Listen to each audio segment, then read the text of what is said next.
মিরেশরাইতে গতকালকে যে নৃশংস ঘটনা ঘটেছে, যে হৃদয় বিদারক ঘটনা ঘটেছে, যে দুঃখজনক ঘটনা ঘটেছে, এটা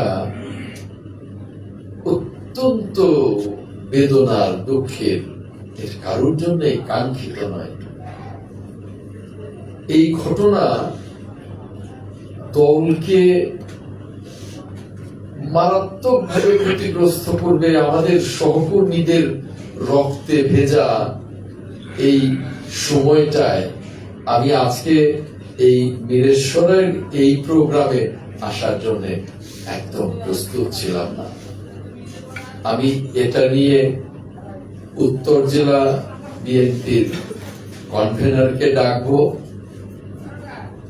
আমার সাংগঠনিক টিমকে ডাকবো, উত্তর জেলা বিএনপির কনভেনরের কাছে এর ব্যাখ্যা এবং জবাবদিহিতা চাইব।